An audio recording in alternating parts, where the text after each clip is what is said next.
بسم اللہ الرحمن الرحیم۔ السلام علیکم دوستو۔ یہودیوں کا جھوٹا مسیحا جو حقیقت میں دجال ہے، اور ان کی کتابوں کے مطابق ان کا مسیحا دجال کب آئے گا، کتنے سال باقی رہ گئے ہیں، یہ سب باتیں بتانے سے پہلے آپ یہ بات جان لیں کہ آخر یہ جھوٹے مسیحا کا انتظار کیوں اور کیسے کر رہے ہیں، کب سے یہ اس بات پر ایمان رکھتے ہیں اور اصل کہانی کیا ہے۔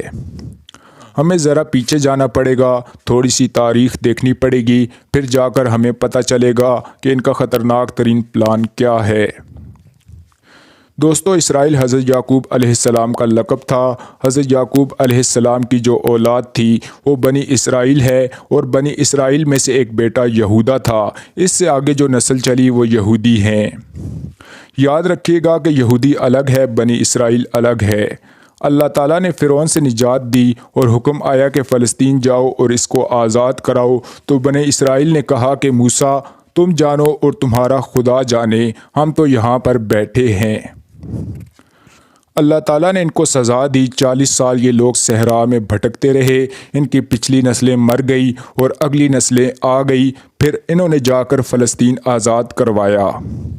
ان کی نسل میں سے حضرت داؤد علیہ السلام اور حضرت سلیمان علیہ السلام آئے۔ حضرت داؤد علیہ السلام کے پاس تابوت سکینہ تھا، جس میں حضرت موسیٰ علیہ السلام کو جو تختیاں ملی تھی، ان میں سے 2 تختیاں حضرت موسیٰ علیہ السلام کا عصا، تورات کا اصل مسودہ، اور جو منسلوہ اترتا تھا اس کا من بھی اس میں رکھا ہوا تھا۔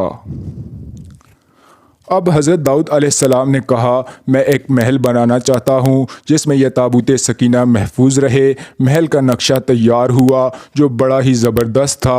یہ محل اتنا بڑا تھا کہ حضرت داؤد علیہ السلام کی زندگی میں مکمل نہ ہو سکا، اور حضرت سلیمان علیہ السلام کے دور میں مکمل ہوا، اسی لیے اس کو ہیکل سلیمانی کہا جاتا ہے۔ حضرت سلیمان علیہ السلام کی سلطنت ایک عظیم الشان سلطنت ہوا کرتی تھی۔ حضرت سلیمان علیہ السلام کے جانے کے بعد بنی اسرائیل پر دولت کا نشہ چڑھ گیا، اور ہر وقت دولت، پیسہ، یہ لوگ ان چیزوں کے پیچھے لگ گئے اور آپس میں لڑنے لگے۔ ان لوگوں نے لڑائی کر کے 2 سلطنتیں بنا لی۔ یہ لوگ شرک، فحاشی سمیت بدکاری اور ہر طرح کی برائی میں مبتلا ہو گئے۔ حضرت الیاس علیہ السلام نے ان کو روکنے کی کوشش کی، مگر یہ باز نہ آئے۔ آخرکار اللہ پاک نے انہیں آشوریوں کے ہاتھوں نیست و نابود کر دیا۔ آشوریوں نے سلطنت اسرائیل اور سلطنت یہود کو تہس نہس کر دیا۔ دوسری دفعہ 587 قبل مسیح میں بابلونیہ کے بادشاہ بخت نصر نے ان پر تاریخ کا ایسا بدترین حملہ کیا کہ سلطنت یہود کے تمام چھوٹے بڑے شہروں کی اینٹ سے اینٹ بجا دی۔ یروشلم اور ہیکل سلیمانی کا وہ حشر کیا کہ ہیکل سلیمانی کی ایک دیوار کے علاوہ کچھ بھی نہیں بچا۔ وہ ان یہودیوں کو نکال کر اپنے ساتھ لے گیا اور ان کا وہ حشر کیا جس کی انتہا نہیں۔ 2000 سال تک یہ بدبخت قوم روتی پیٹتی رہی۔ 2000 سال کسی بھی قوم کے لیے بہت بڑا عرصہ ہوتا ہے۔ ان کی کتابوں میں لکھا ہے کہ ایک مسیحا آئے گا جو ان کو نجات دے گا، اور پھر ان کی ویسے ہی بادشاہت قائم ہوگی جیسے حضرت سلیمان علیہ السلام کے دور میں تھی۔ جب حضرت عیسیٰ علیہ السلام آئے تو انہوں نے انہیں ماننے سے انکار کر دیا اور رومیوں کو بھڑکایا کہ ان کو سولی پر چڑھا دیا جائے، مگر اللہ نے اپنے پیارے پیغمبر پر آنچ بھی نہیں آنے دی۔ اللہ کے حکم سے فرشتے عیسیٰ علیہ السلام کو آسمانوں پر لے گئے، اور جس غدار نے مخبری کر کے آپ علیہ السلام کا برا چاہا تھا، اللہ نے اس کی شکل حضرت عیسیٰ علیہ السلام جیسی بنا دی۔ قرآن اس کو مشابہ کہتا ہے، اور وہ بندہ سولی پر چڑھا دیا گیا۔ عیسائیوں اور مسلمانوں کا صرف اتنا اختلاف ہے کہ عیسائی سمجھتے ہیں کہ حضرت عیسیٰ علیہ السلام سولی چڑھے، پھر فرشتے ان کو لے کر گئے، جبکہ قرآن کہتا ہے کہ وہ سولی پر نہیں چڑھے۔ آج عیسائی ناسمجھی میں یہودیوں کے ساتھ ملے ہوئے ہیں، جبکہ ان کو پتہ ہونا چاہیے کہ یہودیوں نے تو حضرت عیسیٰ علیہ السلام کے خلاف سازش کی تھی۔ ان کی کتابوں میں لکھا تھا کہ آخری نبی عرب سے آئیں گے۔ یہ لوگ جا کر عرب میں آباد ہو گئے، 500 سال سے زائد کا عرصہ انتظار کرتے رہے۔ آخرکار اللہ پاک نے نبی کریم صلی اللہ علیہ وسلم کو مبعوث فرما دیا اور نبوت ختم ہو گئی۔ یہودیوں کو شدید مایوسی ہوئی کہ آخری نبی ہماری نسل سے کیوں نہیں آیا، نبوت ختم ہو گئی، اب کیا کریں؟ چونکہ انہوں نے حضرت عیسیٰ علیہ السلام کو ماننا نہیں تھا، تو اس لیے ان کی لسٹ میں ابھی بھی ایک مسیحا رہتا ہے جس نے آنا ہے۔ وہ مسیحا جھوٹا ہے، وہ مسیحا ہے دجال، جس کا اب یہ انتظار کر رہے ہیں۔ اللہ تعالیٰ نے حضرت عیسیٰ علیہ السلام کو اس لیے اٹھا لیا تھا کہ ان کو قیامت کے قریب دوبارہ بھیجنا ہے۔ یہودیوں کی آخری مکمل تباہی بھی انشاءاللہ حضرت عیسیٰ علیہ السلام کے ہاتھوں ہی ہوگی، کیونکہ حضرت عیسیٰ علیہ السلام نے اللہ سے دعا مانگی تھی کہ مجھے اس نبی کا امتی بنا دینا جو آپ کو سب سے زیادہ محبوب ہے، اور اللہ تعالیٰ نے آپ علیہ السلام کی وہ دعا قبول کی تھی۔ قیامت سے قبل آپ علیہ السلام نبی کریم صلی اللہ علیہ وسلم کے امتی بن کر دنیا میں دوبارہ تشریف لائیں گے اور دنیا میں امن و امان قائم کریں گے۔ اب آتے ہیں ان کی کتابوں کی طرف کہ ان کے مسیحا آنے میں کتنی دیر باقی رہ گئی ہے۔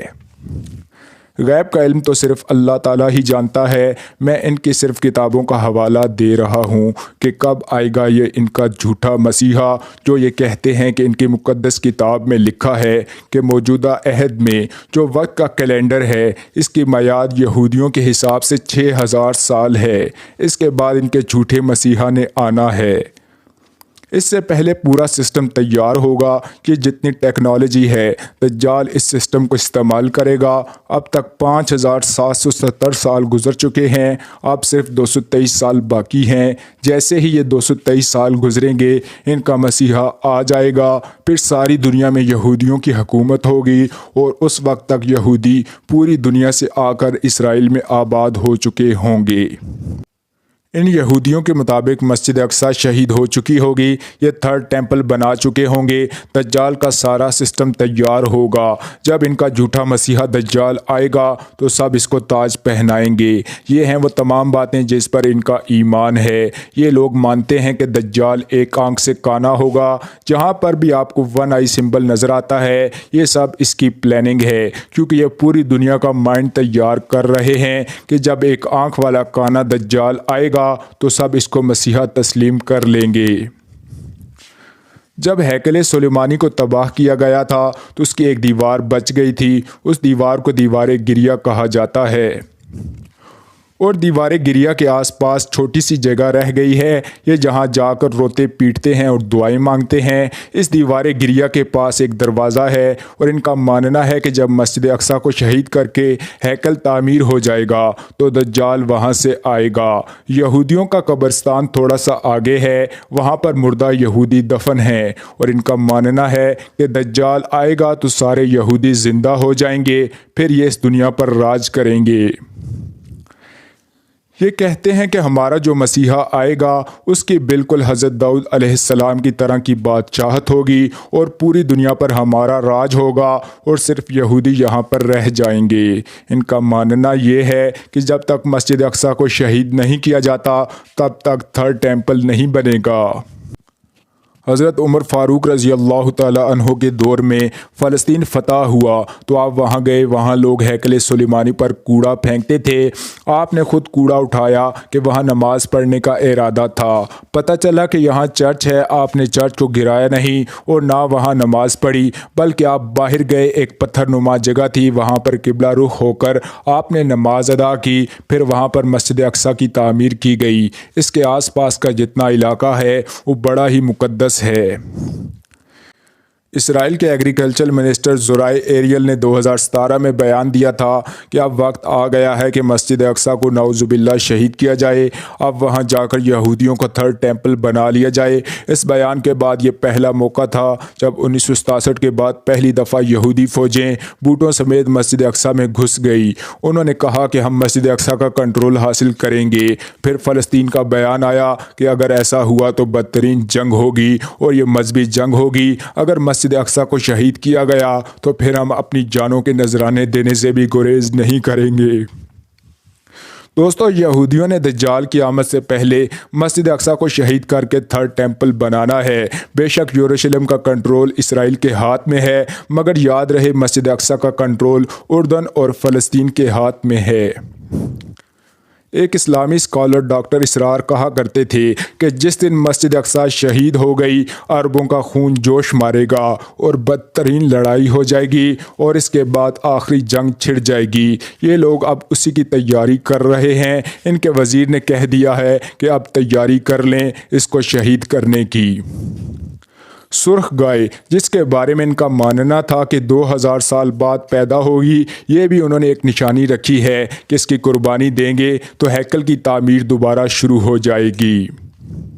دوستو، ان کے وزیر کا بیان نہ میڈیا پر آیا نہ کسی اور جگہ پر، صرف کچھ انٹرنیشنل نیوز پیپر کی ہیڈ لائنز میں یہ بیان شائع کیا گیا تھا۔ ہمارے میڈیا کو سوائے گھٹیا پن کرنے کے کوئی کام نہیں، ورنہ یہاں سے بیان جانے چاہیے تھے اور یہاں بات ہوتی، لیکن چونکہ اسرائیل پوری دنیا کا میڈیا کنٹرول کرتا ہے تو لہٰذا کوئی بات نہیں ہوئی۔ دیکھیں، یہ دنیا میں اتنے زیادہ طاقتور ہو چکے ہیں لیکن ان کو پتہ ہے کہ ان کا مقابلہ کس نے کرنا ہے۔ ہمارے پاس ایک بڑی زبردست حدیث موجود ہے جس میں نبی پاک صلی اللہ علیہ وسلم نے ہمیں غزوہ ہند کے بارے میں بتایا ہے کہ ہم جب ہندوستان کے حکمرانوں کو بیڑیوں میں جکڑ کر لائیں گے تو وہی فوج شام جائے گی اور وہاں حضرت عیسیٰ علیہ السلام سے ملیں گے اور حضرت عیسیٰ علیہ السلام کے ساتھ مل کر ہماری دجال کے ساتھ آخری جنگ ہوگی اور انشاءاللہ ہم کامیابی حاصل کریں گے۔ دوستو، امید کرتا ہوں کہ یہ انفارمیٹیو ویڈیو آپ کو اچھی لگی ہوگی۔ ثواب کی نیت سے اس ویڈیو کو اپنے دوست، احباب اور فیملی ممبرز کے ساتھ بھی شیئر ضرور کیجیے گا۔ انشاءاللہ اگلی ویڈیو میں ملاقات ہوگی، تب تک کے لیے خدا حافظ۔